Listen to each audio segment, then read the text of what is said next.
So we're back on location with Dr. Deanie Tarver. Sorry about that. That's good. Dr. Dolores Tarver. And you also can see that my husband is back with us, Dr. Tim. It is really great to have him back. Our last episode was absolutely amazing, and we're gonna try to pick up on where we left off, but the conversation was so broad and it was so vast. I just feel like we're going to be able to touch somebody's life with this conversation as we're having it. Dr. Tarver, we were talking about the impact of unresolved traumas.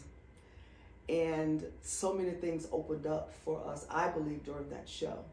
And so what I would like to do is for you to, let's just do a recap and talk about, let's give the definition of trauma again, because one of the things I love you said, and I love that you did, was the fact that you said, I'm not going to just assume that people understand what traumas are.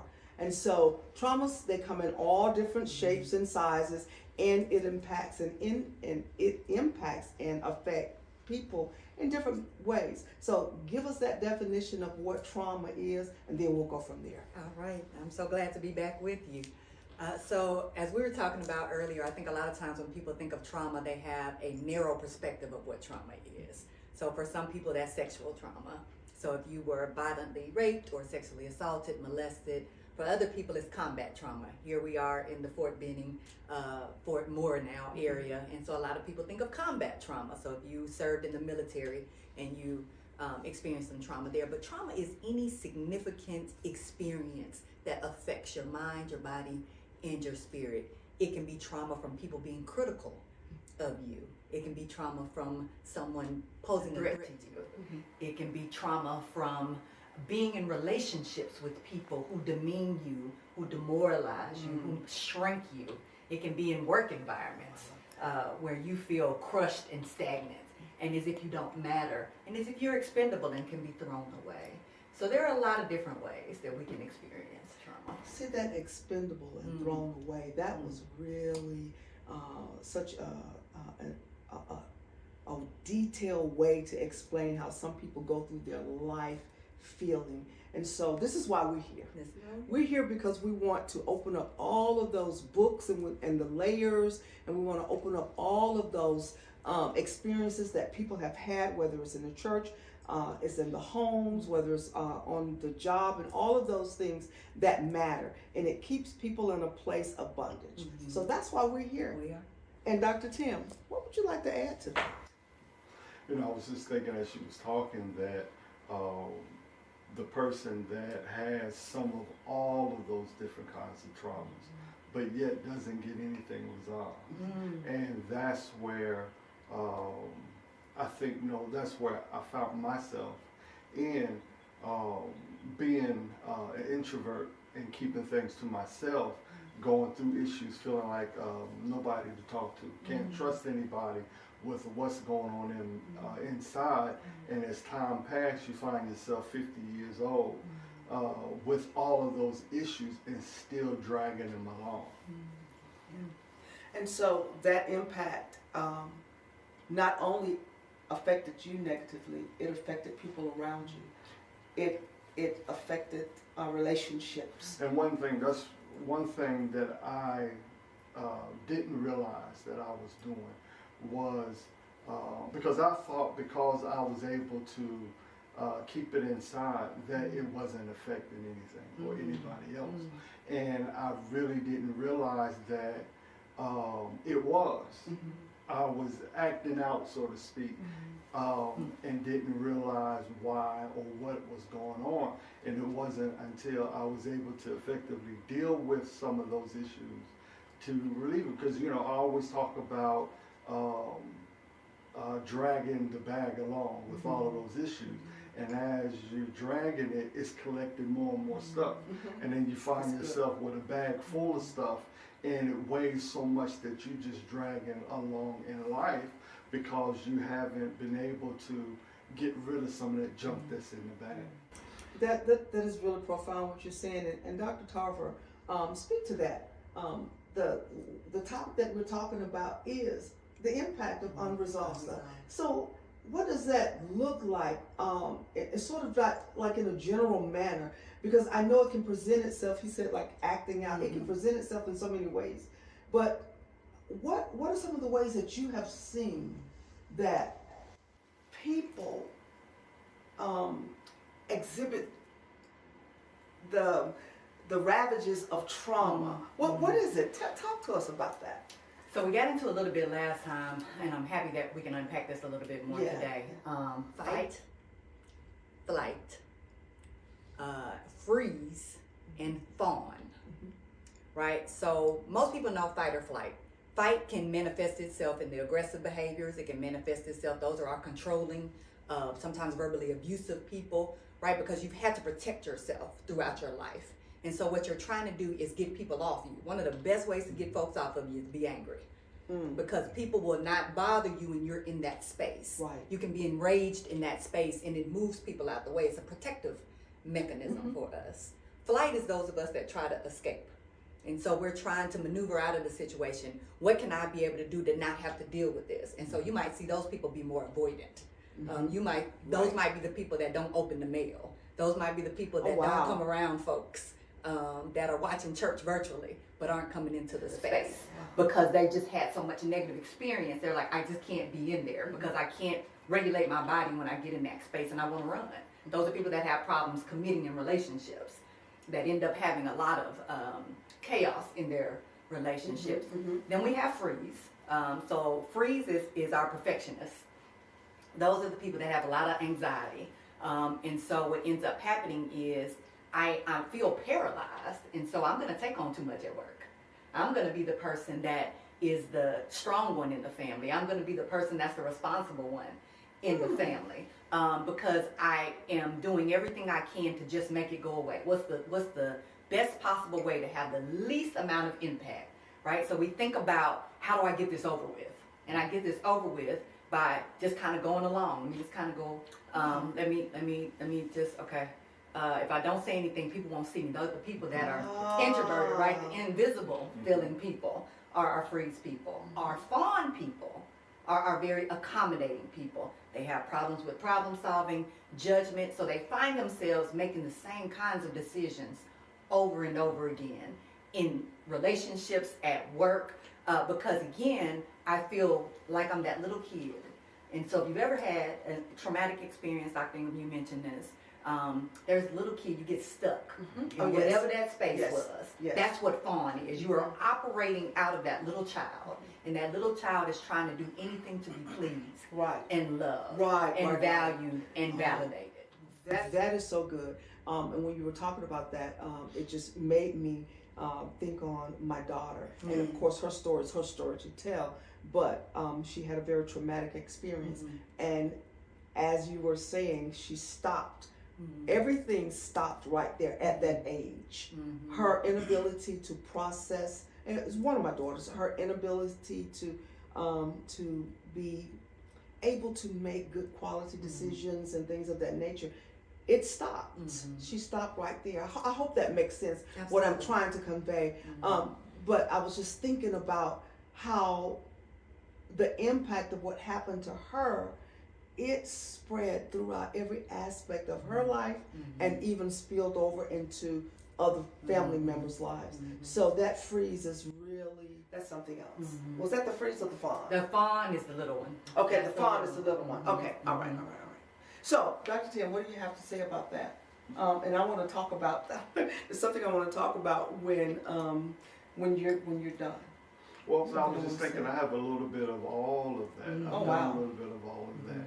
And again, you know, I've carried most of that all of my life, because early on I was in situations where I felt like I couldn't trust, or tried to explain what was going on, but the way it was received and put back on me made me say, well, you know, if I don't tell nobody, can nobody hold it against me?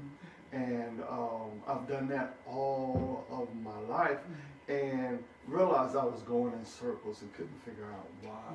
And because I wasn't talking to anybody, because you know, we don't go talk.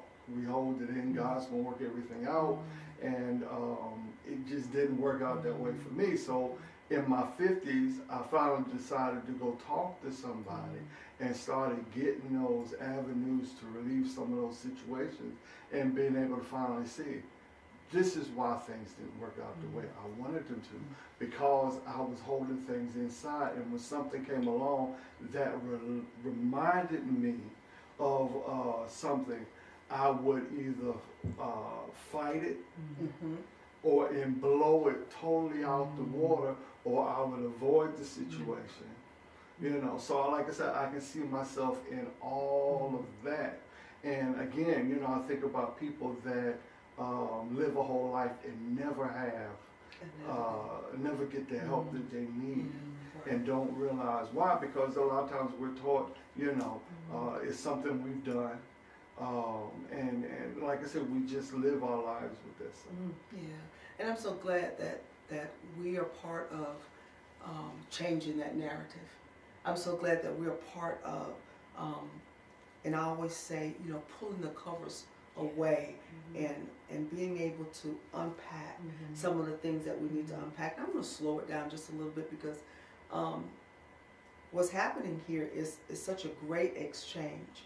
And Tim just reminded me there are people who will be watching us, and they need to hear what we have to say. So I'm not going to rush through this, because I'm feeling a little, you know, I'm feeling a little anxious here. But Dr. Tarver, I noticed something. When a person is brought up in love, right, they have a totally different perspective than people who are brought up in chaos. Okay, so I'm going to use the example of our dogs, right? Okay. We have 3 dogs, okay? I've had Delilah since she was 6 weeks old, all right? So she knows what love is. She knows, you know, I have the run of the house. I'm safe, okay? And so when Tim and I met, we decided to get, well, he wanted a dog. And so we decided to go to the rescue. So he picked out a dog that was kind of scary looking to me at first. And I'm like, oh, but if you want him, you can get him, you know. And what we found out about Samson, is what his name is that he had been traumatized. He had been abused. So his whole way of interacting with people and the other dog, it was so different. He didn't have confidence, and he still struggles. We've had him 2 years now, and he still struggles with confidence. He still struggles with trying to make a decision. Should I go out of the door, or should I not go out of the door? He still has feelings of anxiety, and you could see it all over him when Tim walks in. And so what we've just deduced that it was a male, probably, that traumatized him. And then when I look at that, and people might say, well, oh, those are just dogs. No, no, no. It is a perfect example of how people are. When you are brought up in a loving and a nurturing environment, then you're open to the world. You're open to experience the good things in the world. But when you don't have that particular upbringing, and when you have been traumatized and you may have experienced food insecurity, or you may have experienced not having shelter, you may have experienced just having a lack of interaction with other people, and so you don't fit anywhere, you don't know what to do, and you're afraid all the time. And that's what I have noticed about our dog, Samson. And he's a big, beautiful, pretty dog, but he has no clue as to who he is. He allows our little baby to bully him. And there's nothing we can do. He will go back and forward. Should I go to the door? Should I not go to the door? Tell me about what that, that in terms of humans. That is such a powerful example. I'm just going to tell you right now, I'm still in that. Because it's perfect, right? Because as Dr. Ingram was talking about, like people, when we talk about complex trauma, so you've had multiple traumas over your life, you are absolutely likely to experience a variety of those different stages, given different points in your life, and your dogs illustrate that so well. So let's talk about what happens when we are growing up in environments where we're not nurtured, where we're not fed, and taking someone's love away from them is abusive. And when you're in environments as young ones and you're not getting the love you need, you are being criticized, you are, things are being withheld from you, whether it's time and attention, food, resources. Sometimes you don't have adequate housing, sometimes you don't have adequate clothing, your environment isn't stable, there might be multiple people coming in and out of your life. So as we talk about developmental stages, the brain is developing through all these stages. We know the body keeps the score, so it is literally tracking all these data points. So what happens is, as we're developing, we can get a secure attachment. And that secure attachment is my safe home that I grew up in with my loving parents. They were there for me all the time. I know it's safe. I've got the run of the house. I can eat when I need to eat. I can go outside when I need to go outside. I know that my needs will be respected. I can communicate with people. They will hear me. They will see me. They will value me. Yes, that's secure Ms. attachment. Delilah. That's Miss Delilah. The anxious avoidant attachment is what happens when I don't grow up with security. And so that my body does not know when it's safe. And so everything feels unsafe. And that's the thing about trauma is, Dr. Ingram was talking about, sometimes I would just overreact. Well, that's because my body doesn't know how to separate trauma from not trauma, because all of it is perceived trauma, right? Because we have perceived and we have actual. Right. But my body thinks everything is a threat. And so it can't differentiate between what is actually a threat and what is a threat because I've experienced things similar to it in my life, so I don't feel safe. That's when we have that anxious avoidant attachment. So you see literally that anxiety, that fear. And so then you're like, I'm hesitant, I'm not sure, right? And you'll see kids do that as well. They'll want to come, but then they sit back. They want to come play, they want to get something to eat, they need to go to the bathroom, and they just kind of sit there, and you see them looking as if they want to speak, but they're almost frozen right, and can't. And so that's what happens. We develop that anxious avoidant attachment, and it will follow us throughout our lives. We don't grow out of it. Dr. Ingram was he said, I finally went to see someone. I know that we can't be healed if we're in bondage. Right. And whether or not Samson has actual chains, in his mind, he has perceived chains. Wow. So he is still in bondage, even though he's free. Wow. That is, that is so powerful. This is why soul care, having an actual avenue, having the ability to be able to speak truth, having the ability to sit on someone's couch or call someone on the telephone and say, this is what I'm going through, is essential in healing. I totally believe that we're all here for a purpose, right?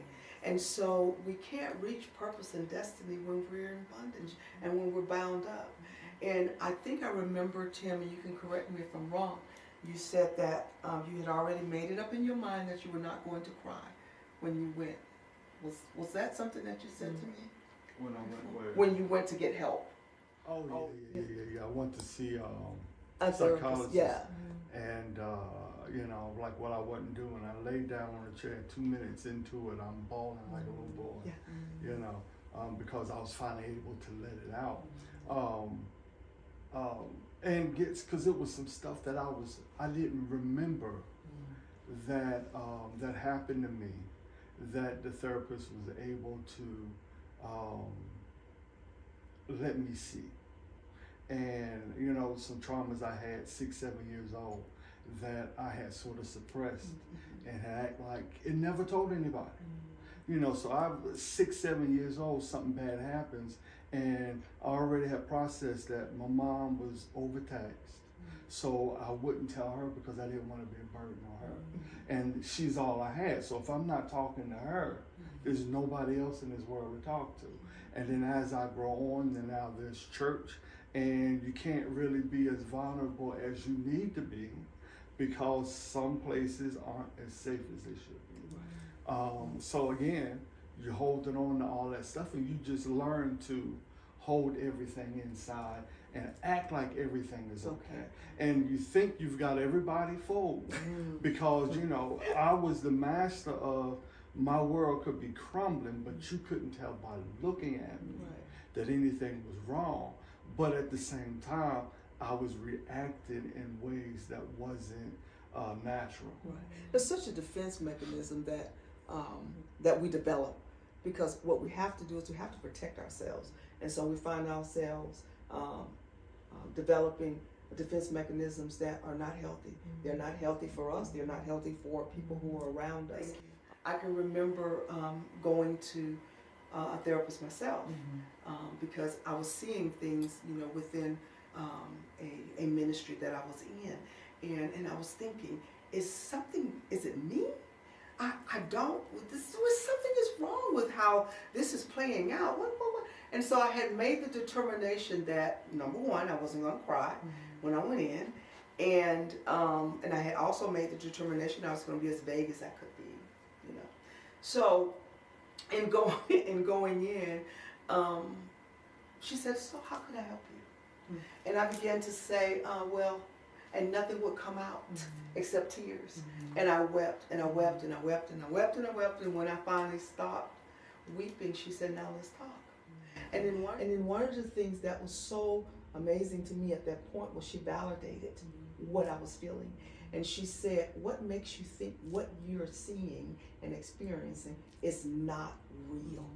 Who told you it wasn't real? It's your experience." So that opened up for me a pathway to healing. It opened up to me a pathway, and actually it sort of launched, you know, the soul care warrior in me. It was one of those experiences that you have in your life where you say, you know what, if I'm going through this, someone else is going through it. It was hell for me, and I don't want anybody else to go through that. And so, Dr. Tarver, in the manners of unresolved trauma, what would be, let's just say, the top 5 things that you would encourage our audience to do? That's a good one. So one, because you both said something that resonated with me, is to understand your core beliefs. The thoughts that were created because of your trauma.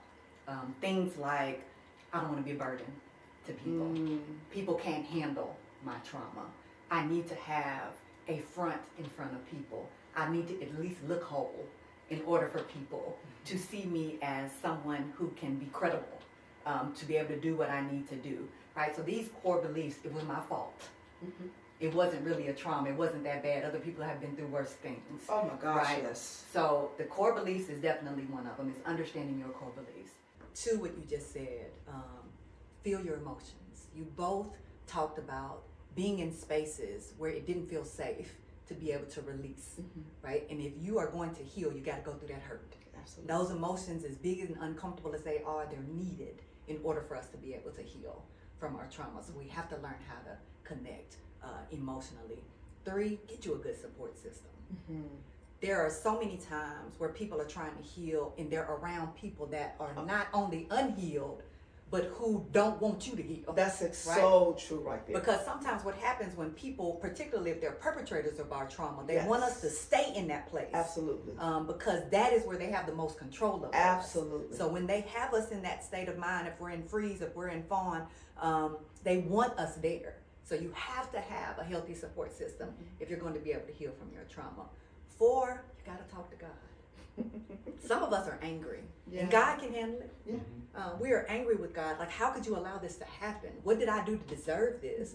Other people have done all these things. I've tried to be so much of a good person. Why you keep letting all this stuff happen to me? Right? And so being able to reconcile our relationship with God and know that God is walking with us in that journey, but you got to get there first. So you got to talk to him, get that anger out. And then 5, of course, you know, I'm going to say, get you a good therapist. So here's a good therapist. There are a lot of different ways you can invest in yourself. You can journal, you can meditate, you can exercise, you can eat healthy, but get you a good therapist to walk you through, to be able to undo those core beliefs, to help you with those feelings, to find your voice again. You got to do that work. Yeah. I love that. And even though we're in a situation where we are helping others, you know, as we walk along, we're still being healed. Come on now. We're still being made whole. And so that's a part of the journey. And I always say, we've talked about so much. There's so much that we've talked about, but it's so much more that we have to talk about.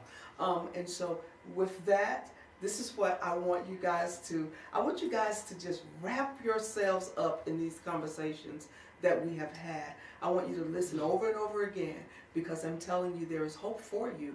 We came through traumas that were just so profound, so profoundly damaging, but God brought us out, and that's because we reached out.